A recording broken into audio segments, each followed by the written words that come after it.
What's up, YouTube? This is your friendly neighborhood Enthision here, and we're back with another creation. But what's this? Is that goat format? You bet your Aspinal. And look, we all know Blue Eyes is legendary. But is it possible that Kaiba was cooking when he started playing the alphabet archetype? Because this deck is kinda crazy. I mean, 2 monsters on board opens the extra deck to a selection of targeted spot removal. That sentence shouldn't really be possible in GOAT, but here it is.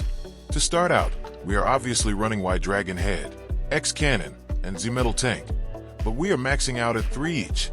Our combos start with 2 monsters on board in most cases, as long as we start the turn with any of the 3 on board. Maxing out on X, Y, and Z gives the best chance to have a normal summon to pair with it and start our combos. That's why we also max out with 3 Shining Angels.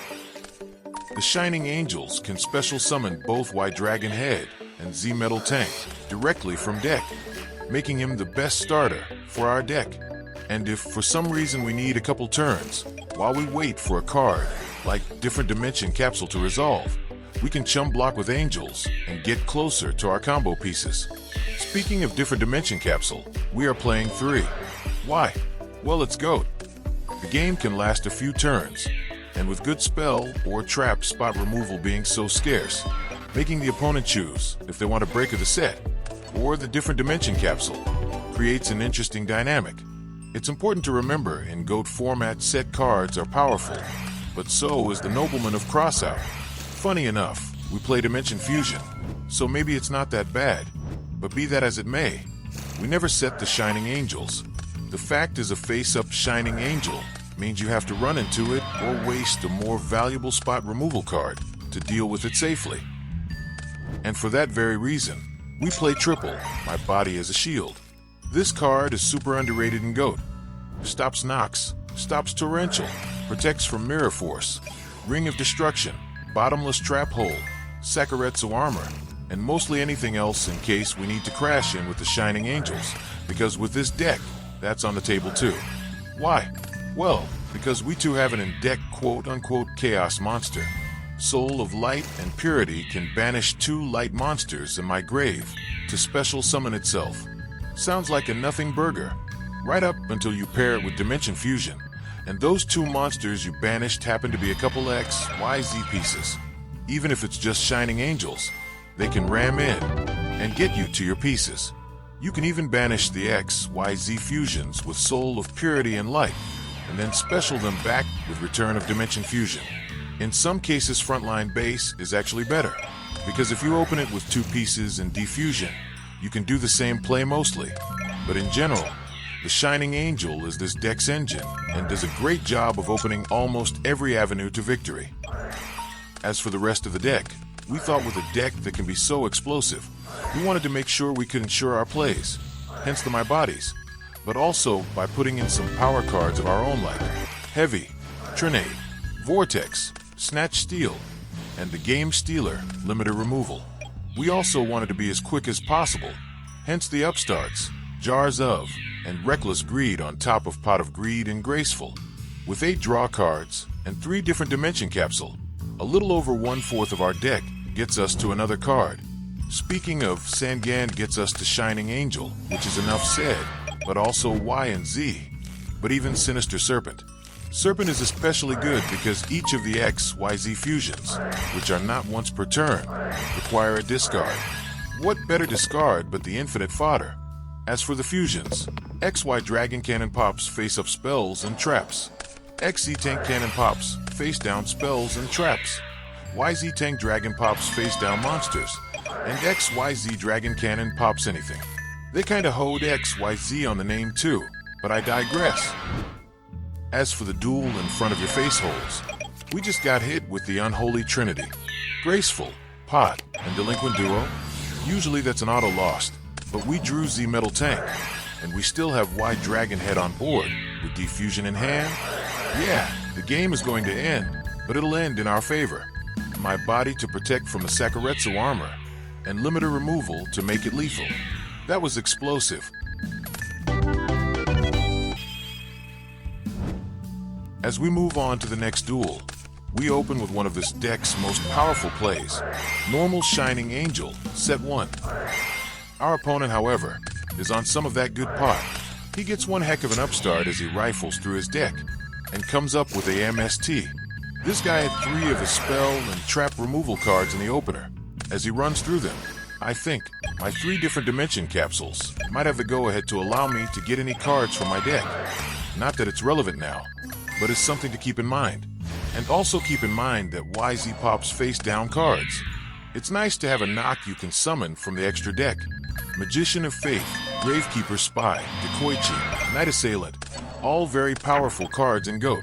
All fall to the power of the Dragon Tank. And if you take a gander at the opponent's hand, he's sporting a few of these T-set masters, with a nice shiny black luster soldier to back them.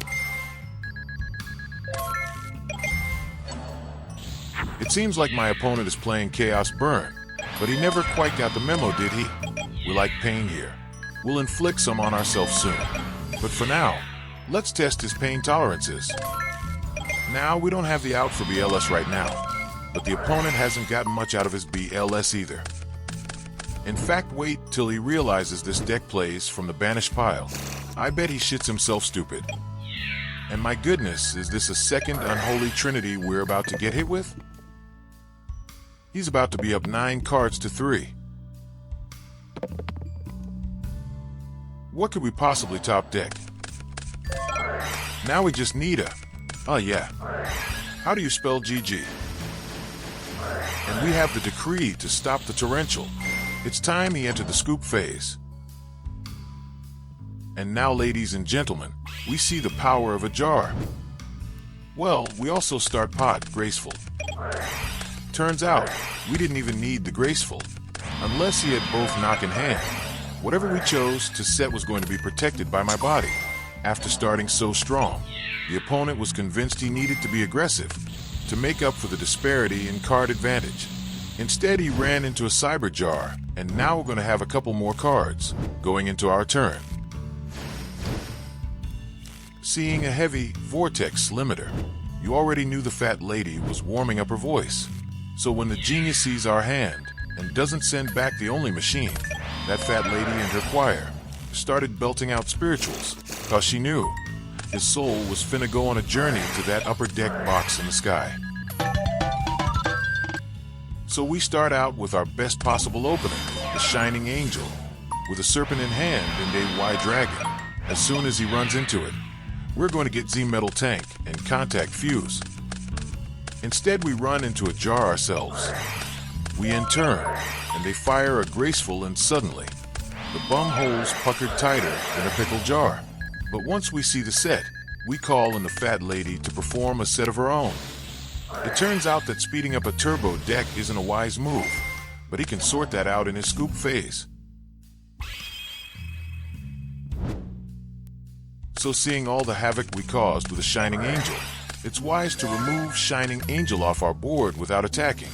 However, it is not wise to leave said Shining Angel on the board to be attacked. Trinade's gonna send those spells and traps back to sender. We will get our angel back and summon another angel.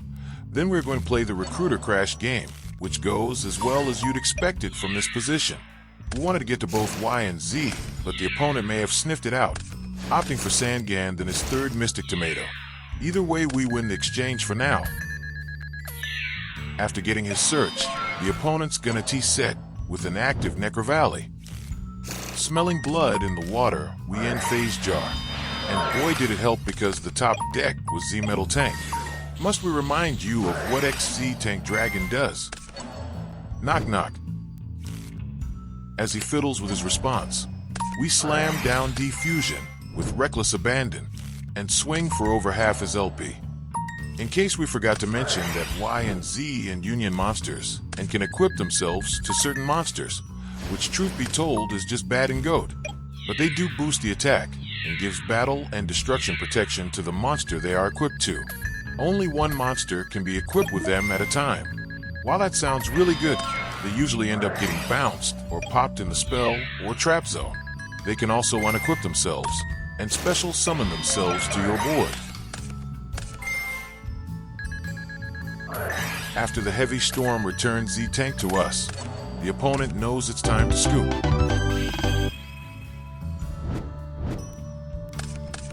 And as we draw our opening hand here, we come upon one of the greatest goat mistakes, I would say. In modern Yu-Gi-Oh, no one will allow you to search 3 cards. The concept of that is so foreign you need to find an alien who play Yu-Gi-Oh that could explain it to you, even though aliens don't exist. But the Goat player, well, different dimension capsule has never been good in Goat, so why would it now? And maybe that's not what he was thinking. Maybe he thought even if removed they would still resolve. But when your opponent has committed to all 3 with no protection, and you have heavy, you heavy every time. You cannot let your opponent resolve adding 3 cards from deck. But if they ever let you resolve 3, the game should not go another turn. A bit foolish we both were, it seems.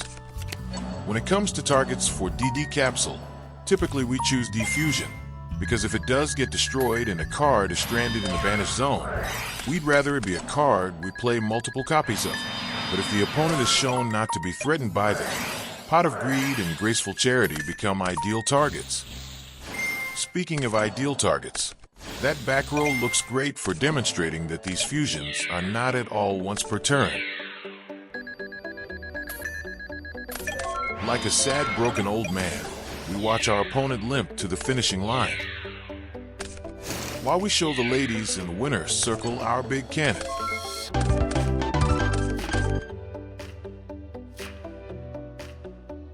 And finally for this douche in rank named TCG not important, wanted to be disrespectful and rush us for thinking, insulting us and our deck for thinking. We're sure he doesn't know what that is, as he just got his deck from NetDecker's Digest. This clown, Captain Go Hard, thought he would rush us for thinking for a minute, so we ended up making him wait a whole 30 minutes. This douche complained about 2 minutes of thinking, but was willing to wait 30 just so his rating on a niche site could go up a little bit. Big dreams this clown has. He even tried to get me banned. Dude's a snitch as well, a little girl.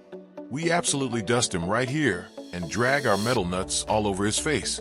Let this be a lesson, duelist. The first real currency is respect.